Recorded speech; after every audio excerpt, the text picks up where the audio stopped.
Le dijo, esa es la gente que entiende, esa es la gente que sabe. Ir a las montañas a esconderse, si ellos volvieron, los hubieran matado. Wow. Es una lucha de existencia. La Franja de Gaza no tiene derecho a la costa. Nada. Y curiosamente son las víctimas quienes se convierten en los agresores. Porque el pueblo palestino somos judíos, somos musulmanes, somos cristianos, somos ateos. Tenemos mucha esperanza porque tenemos pocas opciones. Este niño no le tiene miedo a este soldado y este soldado sí le tiene miedo a este niño. Estamos obligados. Esta guerra no la hemos elegido. El palestino lleva 75 años intentando hacer que llegue su mensaje al mundo. Todo el mundo al final quiere la paz, quiere el amor, ¿no? Quiere esa unión entre personas. Y que no se dé luz verde a Israel a borrar del mapa 2 millones de personas. Aquí estamos hoy, soy Michael de Moral Revival y bueno, después de unos cuantos problemas con el sonido, aquí tenemos nuestra solución y estoy aquí con Sima, una chica palestina que vive aquí ahora en España y vamos a hablar un poco de cómo está viviendo ella el conflicto. Entonces, bueno, me gustaría que primero dieses una breve introducción de quién eres, cuánto tiempo llevas aquí, dónde has nacido y todo eso. Gracias, Michael. Yo soy Sima, soy de Palestina. Bueno, yo he nacido en una ciudad que se llama Ramallah, pero mi padre es de un pueblo que Israel ha destruido en el 1948 que se llama Al-Zahiria, y mi madre es de Zacaría, que también otro pueblo destruido por Israel en 1994. Wow. Llevo aquí 5 años viviendo en España, he venido aquí a estudiar la carrera y pues aquí estamos. ¿Cómo es que hablas tan bien en 5 años? O sea, parece casi un castellano nativo. Pues primero, gracias, lo agradezco. Y segundo, no sé, no tengo respuesta. Creo que... ¿Crees que las personas que hablan árabe, porque el árabe es un idioma bastante complejo, sobre todo en cuanto a pronunciación, una vez que intentan aprender otro idioma es bastante sencillo? ¿Será eso? Puede ser, porque tenemos más consonantes que otros idiomas, pero puede ser, sí. Puede ser una explicación buena. Sí. ¿Y qué estudias aquí? Estudio traducción e interpretación. Eso también ayuda, pero bueno, también la forma de ser de la gente de España y Granada es que son gente que le gusta mucho hablar, le gusta mucho tener conversación, y eso la verdad es que ayuda bastante a la hora de aprender un idioma, porque claro, el idioma se aprende más que nada hablando con la gente. Entonces esto la verdad es que ha ayudado bastante. ¿Crees que la gente aquí en España y en Granada es bastante abierta a personas que vienen de tu región? Pues la verdad diría que sí, porque yo al principio venía con 0 de español, entonces no hablaba nada de español. Y la gente, aunque había este muro de lengua, les pregunto, por ejemplo, por las direcciones o por cualquier cosa, y hacen el doble de esfuerzo de hacerte entender que es por allí, es por aquí, y te acompañan y te lo explican y te preguntan, ¿y tú de dónde vienes? Se interesan en general. Oye, y en ese caso ayuda como mucho más el lenguaje no verbal, ¿no? Del sur, de los andaluces, ¿no? Que son muy expresivos así. ¿Ayudaba al principio, puede ser? Pues yo recibí el español aquí, entonces para mí el español era esto, entonces no... Tampoco lo recibí de otra manera para saber diferenciar, ¿sabes? Entonces para mí era lo normal, porque... Sí. Bueno, creo que vamos a ahora empezar un poco a hablar un poco más del tema que está muy candente ahora, ¿no? Que es el conflicto que estamos viviendo ahora mismo entre Israel y el pueblo palestino. Y entonces me gustaría hacer una breve introducción de lo que ha pasado durante la historia, sobre todo porque parecía que en Palestina había una paz hasta aproximadamente 1930, cuando empezó a aumentar la inmigración del pueblo judío y a partir de eso pues empezó el conflicto, ¿no? Entonces no sé si me puedes iluminar un poco en esa parte del conflicto, cómo empezó. Vale, Pues Palestina estaba debajo del control, no voy a decir ocupación, porque el pueblo es quien decide lo que es una ocupación y lo que es un control.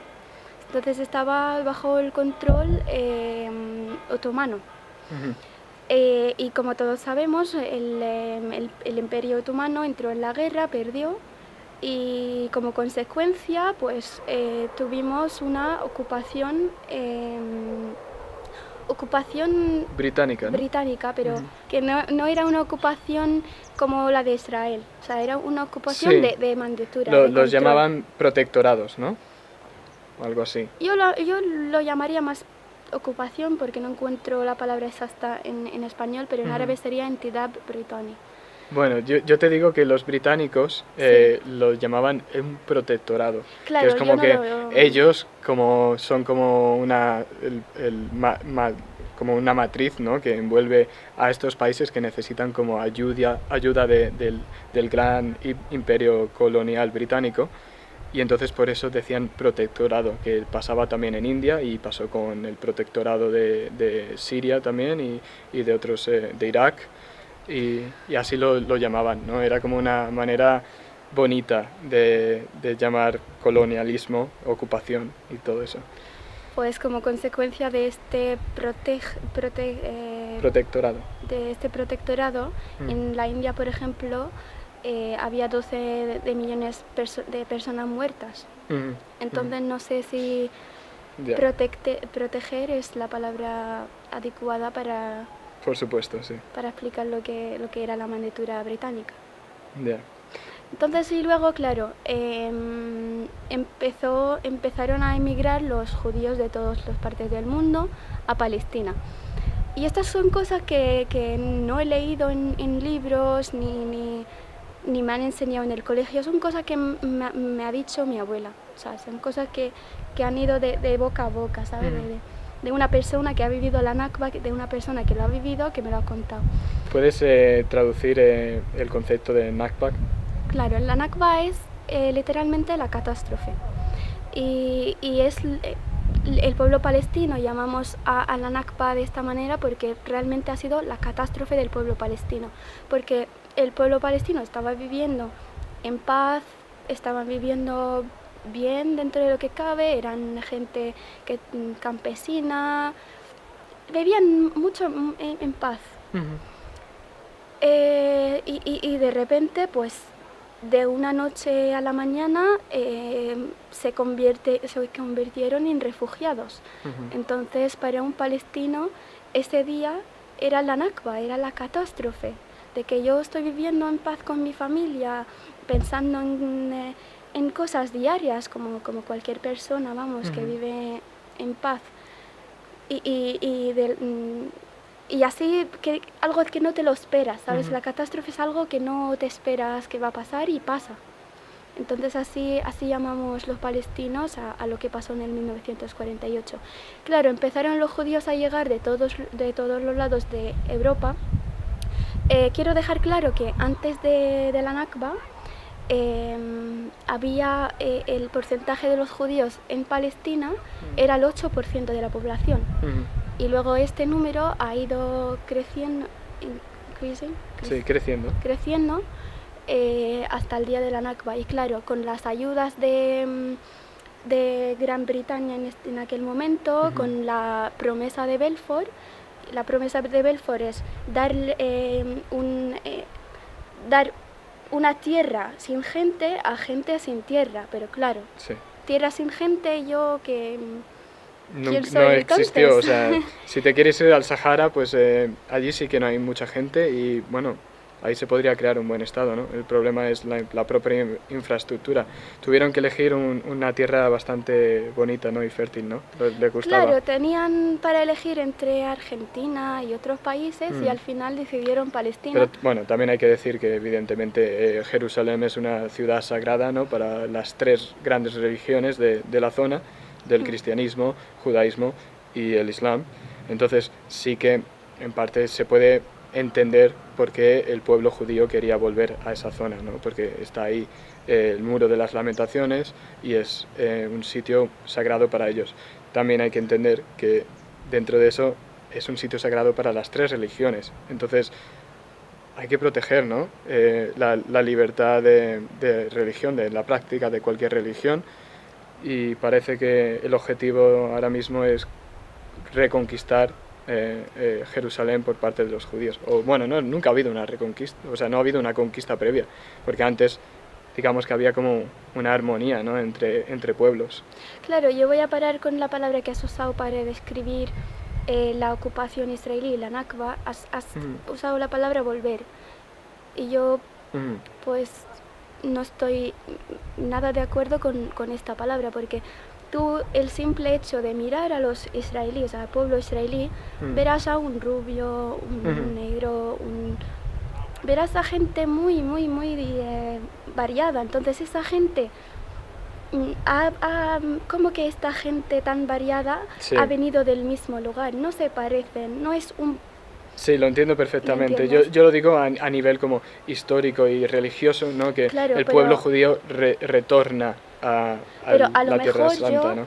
A lo mejor mi familia antes era judía y se convirtió luego al cristianismo y luego se convirtió al islam. Entonces no podemos usar la palabra volver porque es muy problemática y lleva la causa. Estoy de acuerdo. Lleva a entender la causa de otra manera, de que no es. Sí, el problema mío es que como yo nunca he estado allí, me encantaría ir, pero no he vivido el conflicto, no he vivido todas estas cosas. Entonces para mí mi terminología es difícil de manejar, ¿no? Porque mi manera de hablar es como más relajada ante todo esto. Claro, pero eso. Yo me gusta, como soy palestina, pues me veo responsable de dejar las cosas bien claras ante todo el mundo, que no podemos decir que volver porque así le estás como legitimando, ¿sabes? Le estás dando la razón a Israel de robar tierras, robar una vida que mi abuela y mi abuela tuvieron en su pueblo. Sí, a lo mejor yo también estaba pensando como adoptar su perspectiva, ¿no? Entonces yo digo volver porque es lo que ellos piensan, ¿no? Que quieren volver a la Tierra Santa. Yo entiendo pero es para complicado, mí, ¿no? Pues para mí, que se encarguen ellos de hablar de su perspectiva. Aquí y hoy vamos a hablar de la perspectiva palestina, de la perspectiva de los nietos de la gente que ha vivido la Nakba. Sí, recientemente conocí a una familia cuya madre era palestina y ella sí decidió mudarse a Jordania y allí creció y bueno, su familia vive allí en Jordania, más o menos en paz, ¿sabes? Pero sí que ella siempre dice que ella es palestina, pero a consecuencia de todo esto, pues vive en Jordania, bueno, y ahora vive aquí en España, en ese caso. Hablando de eso, me parece muy interesante que en otros conflictos tan cercanos como la guerra civil de Siria, pero también podemos hablar de la guerra en Ucrania, ha habido un desplazamiento de personas masivo a otros países y parece que en este conflicto las personas que viven en Gaza y las personas que viven en Cisjordania tienen la verdadera intención de quedarse y hacer de ese territorio su tierra, que evidentemente ha sido su tierra durante cientos de años, pero, ¿sabes? Hay personas que en otros países han decidido irse de sus tierras ancestrales. ¿Cómo ves tú eso? Pues gracias por esa pregunta, porque justo ayer estaba hablando con mi padre por teléfono y me dijo que estuvo hablando con mi abuela, que he mencionado antes, que ha vivido la Nakba y tenemos la suerte de que esté viva y que esté viva. Entonces le dijo a mi padre que la gente de Gaza no quiere salir de Gaza, se está negando. Y le dijo, perdóname si lo traduzco mal, pero le dijo, esa es la gente que entiende, esa es la gente que sabe.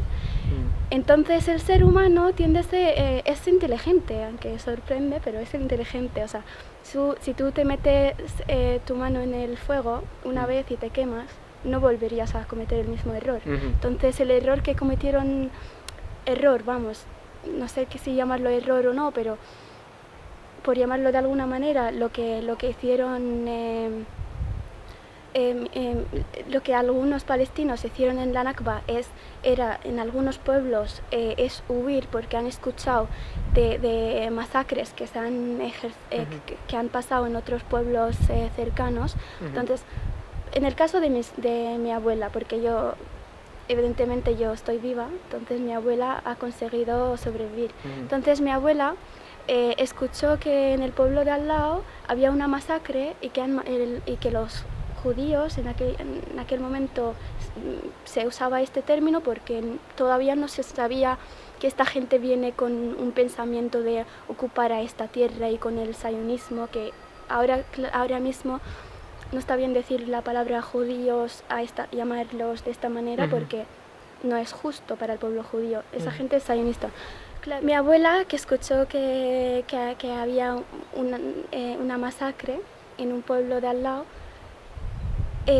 pues decidieron ir a las montañas a esconderse unos cuantos días y vuelven cuando ya esta gente se va. Y claro, se han ido, pero no se han llevado nada más que las llaves de sus casas, porque en su cabeza iban a volver en 3 días. Y aquí estamos, 75 años después, que no han podido volver. Entonces, ¿qué pasó cuando bajó tu abuela de las montañas? ¿Qué pasó? O sea, ¿intentó abrir la puerta y le habían cambiado la cerradura o simplemente estaban los soldados de ese entonces que pensaban que eran solo judíos pero tenían la intención de crear el Estado de Israel?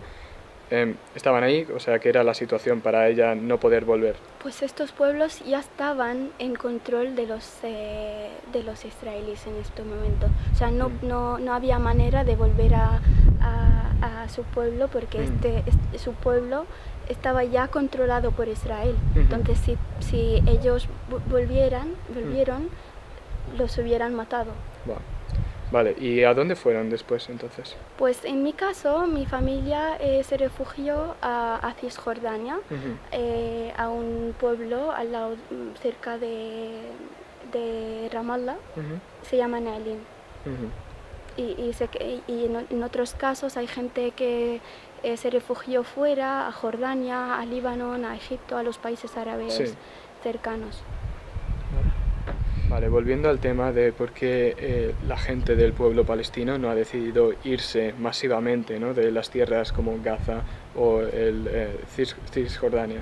Pues lo que te dije, que el ser humano tiende a ser inteligente. Entonces, si metes tu mano en el fuego una vez, no volverías a hacerlo. Entonces, nosotros los nietos de nuestros abuelos que fueron expulsados de Palestina en el 1948, ellos no sabían que esta gente que viene, ¿a qué viene? O sea, salían de sus casas con la intención de volver 3 días después. Pero nosotros, los nietos, ya somos conscientes del Estado de Israel, ya somos conscientes de lo que quiere hacer Israel y la ocupación israelí con nosotros, es literalmente borrarnos del mapa. Entonces nosotros ahora nos negamos a salir de nuestro país porque lo vemos como un acto de lucha, un acto de defender tu persona, defender tu cultura, tu existencia, tu historia, tu vínculo con esta tierra. Es una lucha de existencia. Bueno, hablando de todo esto, muchas veces ha pasado que determinadas culturas han decidido irse como al exilio para de alguna manera ganar fuerza para luego volver con su lucha, ¿no? Que evidentemente está justificada moralmente. Esa no podría ser una posibilidad porque da la sensación de que el pueblo palestino, dentro de sobre todo la franja de Gaza, está muy debilitado, ¿no? Porque falta infraestructura, no hay apenas comercio, es una sociedad bastante, bueno, está puesta en un gueto, ¿no? Como le hicieron a los judíos en Europa, curiosamente. Entonces, yo lo que, cuestiono eso, de por qué no salir a lo mejor para coger un poco de impulso y continuar la lucha de otra manera. Hay muchas maneras de resistir. Claro, sí. una de ellas es salir al extranjero y intentar retomar tu fuerza. Pero nuestra lucha, la lucha del pueblo palestino, es una lucha de existencia. Entonces, si el pueblo palestino decide dejar a Palestina, está regalando a Israel Sí. y a la ocupación israelí lo que busca. Lo que está haciendo Israel en Palestina ahora es hacer la vida imposible a cualquier palestino para que nos marchemos todos, para que nadie se quede en Palestina. Entonces, nosotros como pueblo palestino sabemos que si todos dejamos al país y vamos a buscar una vida mejor fuera, estamos regalando a nuestro país a la ocupación israelí, a Israel. Entonces, para nosotros nacemos con una responsabilidad. Bueno, también te quería preguntar, como has dicho, que tu abuela se tuvo que mudar, bueno, exiliar prácticamente a Cisjordania. Quería saber si ese pueblo al que se mudó todavía sigue siendo palestino o ha sido colonizado por Israel. Vale, si tu pregunta es si en mi pueblo de ahora, Nealín, se viven solamente palestinos, pues la respuesta sería que sí. Pero si tu pregunta sí es que si mi pueblo está bajo la ocupación israelí, pues la respuesta es muy clara. Toda Palestina está ocupada de una manera u otra. Cisjordania está prácticamente ocupado de una manera diferente a Haifa y a Jaffa y al Nasr. En Cisjordania no tenemos control a nuestro agua, no tenemos control a nuestras fronteras. Yo para moverme de una ciudad a otra dentro de Cisjordania tengo que pasarme por checkpoints, tengo que pasarme por fronteras israelíes que me registran, y si les da la gana matarme en este checkpoint, me matan. Entonces, toda Palestina está ocupada, aunque tengamos un tipo de autocontrol, pero toda Palestina está ocupada, porque nosotros no podemos tener aeropuerto, no podemos tener puerto, no podemos tener ejército, no podemos tener prácticamente nada. No controlamos la tierra en la que vivimos. Israel, si ahora decide lo que está pasando en Gaza, que está decidiendo cortar todas las ayudas a Gaza, puede, y está haciéndolo ahora mismo en Gaza. Ahora ha cortado la luz, el agua a Gaza totalmente, porque Gaza también está ocupada por Israel, aunque tenga un tipo de autocontrol. ¿Has tenido alguna vez que pasar por un checkpoint de estos pasos fronterizos de alguna manera extraña o normalmente suele ser relativamente sencillo? Pues la familia de mi madre vive en Belén. Belén y Ramallah son dos ciudades dentro de Cisjordania que son como Granada y Málaga, digamos, incluso mucho más cerca, bastante más cerca. Y lo que supuestamente se tiene que tardar de Ramallah a Belén es media hora en coche. A veces llegamos a tardar hasta 6 o 7 horas en coche para llegar a Belén. ¿Por qué? Porque el soldado le da la gana, prácticamente. Porque a veces son soldados de 18 años que se les permite hacer lo que les da la gana. A veces les da la gana parar cada coche, registrar cada coche y en algunos casos, como hay evidencias en vídeos, han matado a gente en los checkpoints. Entonces, no sé qué te refieres cuando me preguntas si es una situación rara.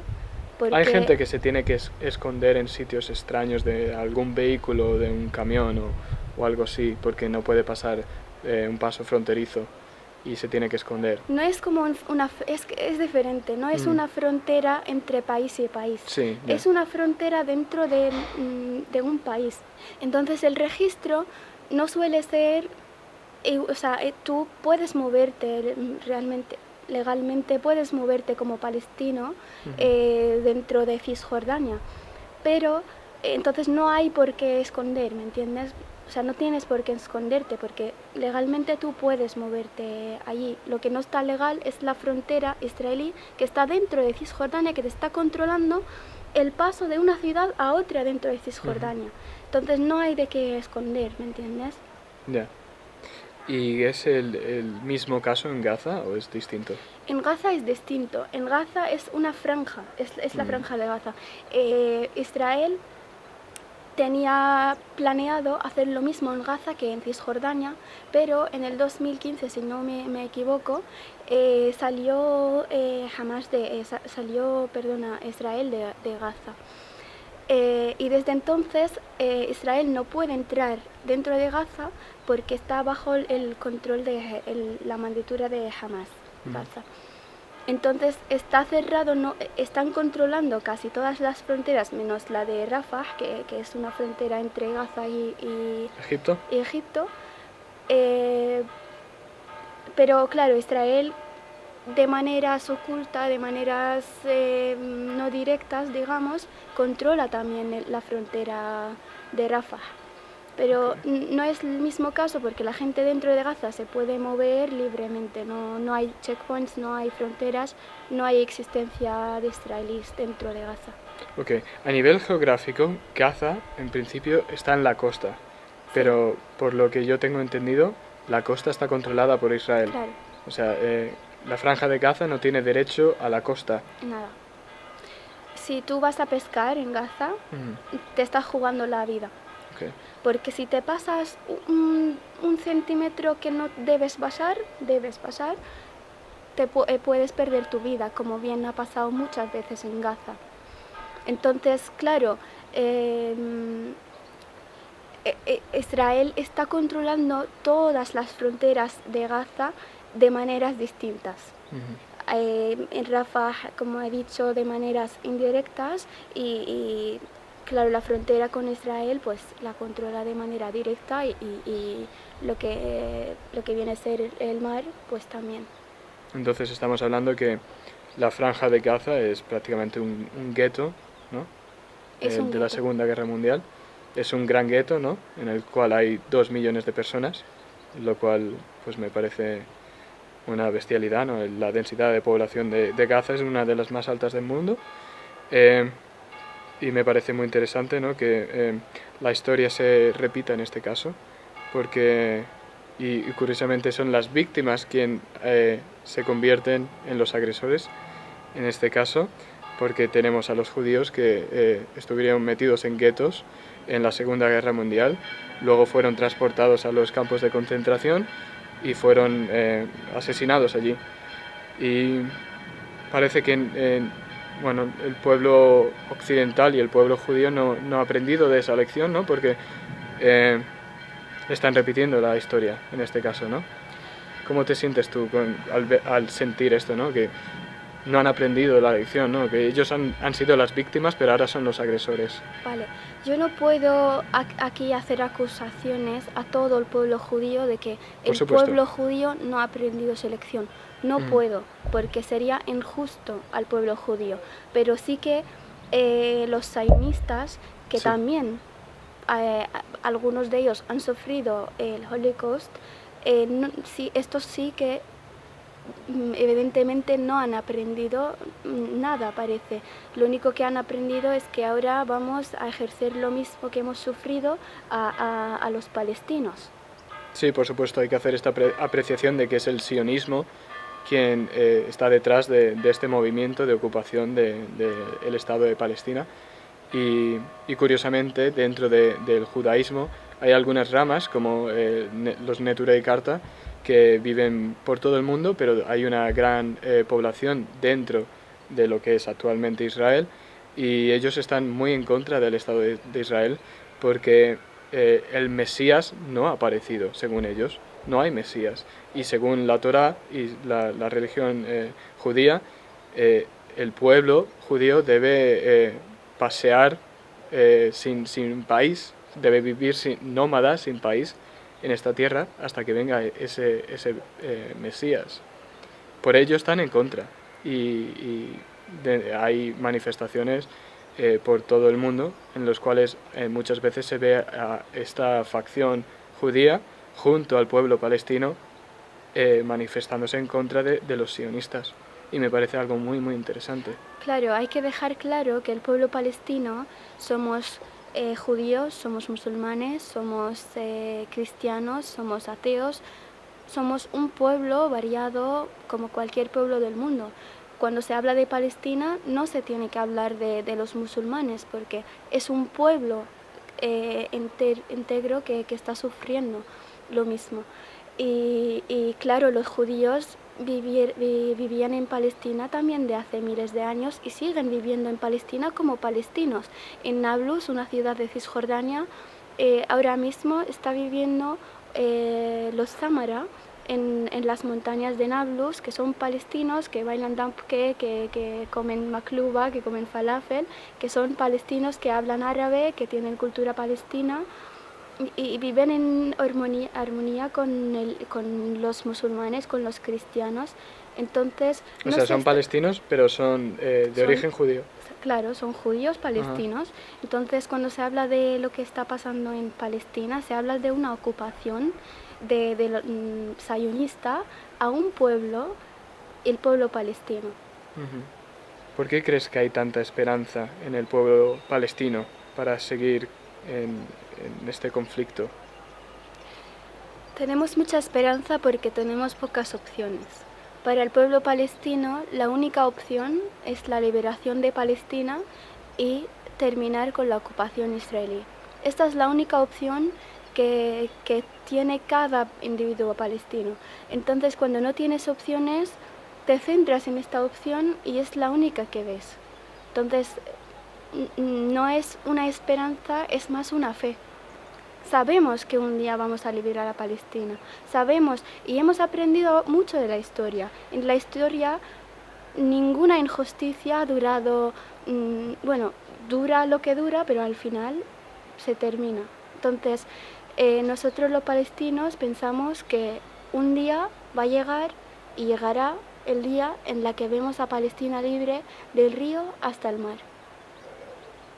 Muy bonito eso. Que a mí siempre la gente cuando me pregunta que ¿tú crees que Palestina será libre algún día? Siempre digo que sí, con mucha certeza, y la gente se sorprende por eso. Y siempre les digo que Palestina se va a liberar Palestina solo por una razón. Y esta razón es que un niño de 6 años, y un soldado con M16, con toda la fuerza, con todo el dinero, con todo lo que tiene un soldado, este niño no le tiene miedo a este soldado y este soldado sí le tiene miedo a este niño. Entonces solo por este hecho Palestina se va a liberar, porque este niño ha aprendido que él tiene la razón. Sus padres, sin enseñárselo, sin decírselo, se lo han transmitido. Que nosotros tenemos la razón. Nosotros hemos sufrido injusticia, nos han robado nuestras tierras, nos han robado nuestras vidas, han matado a gente que conocemos, han matado a gente en todos lados. Entonces nosotros los palestinos tenemos fe que este niño va a liberar a Palestina. Son palabras y una moral que no se encuentra a día de hoy en Europa. Es esa lucha por todo, dar la vida por una lucha, un concepto, una filosofía, una cultura, una religión, pero no necesariamente una sola religión. Y es algo muy bello, ¿no? Es un tanto romántico y es algo que en Europa como que ya no existe.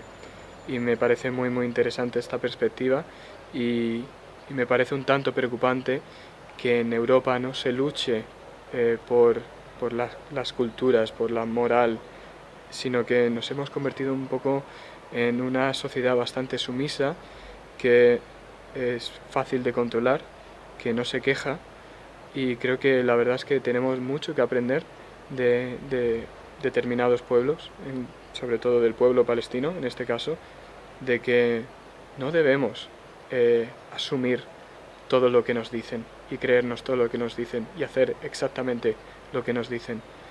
Así que me emocionan mucho tus palabras porque hay tanta perseverancia y hay tanto amor a una idea a un concepto de una Palestina libre que me emociona, que me gusta, que me encantaría que el resto de pueblos de este mundo pudieran seguir esta manera de vivir, ¿no? Esta filosofía de tener las cosas muy claras y defender lo que uno cree. Así que de verdad que es muy bonito y ojalá que, inshallah, que esto pase y que haya un pueblo, sobre todo que haya paz, ¿no? Entre el pueblo palestino, que los judíos y el pueblo de Israel sea capaz también de vivir en paz de alguna manera, de otra manera probablemente tendrá que ser, y sobre todo eso, todo el mundo al final quiere la paz, quiere el amor, ¿no? Quiere esa unión entre personas, porque vivir en un estado de guerra constantemente no es sano, no nos gusta, no lo disfrutamos, y a veces hay personas que no tienen más remedio que hacer esto. Así que ojalá de verdad que se llegue a la paz pronto y a la liberación. Quiero decir también una cosa, que nosotros esta lucha no la hemos elegido. Esta lucha nos han obligado a tenernos, nos han obligado a encontrarnos en esta situación.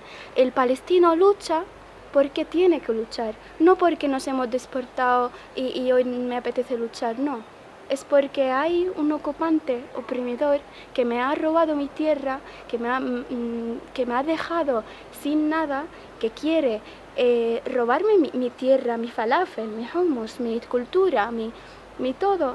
Quiere borrarme de la historia, borrarme de la existencia.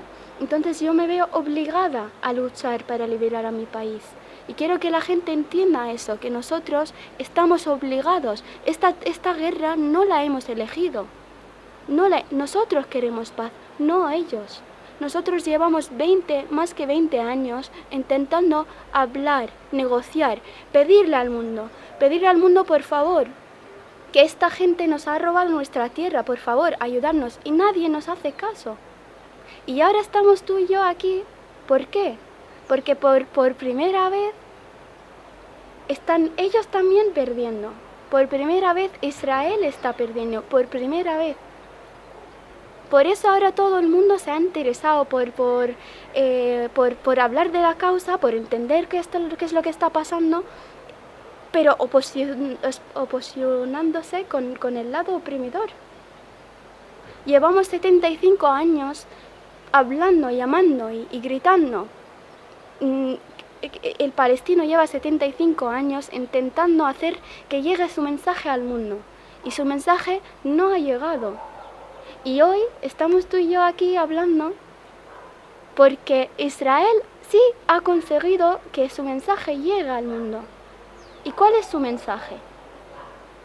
Que este pueblo palestino está luchando para liberar a su país. ¿Este es su mensaje?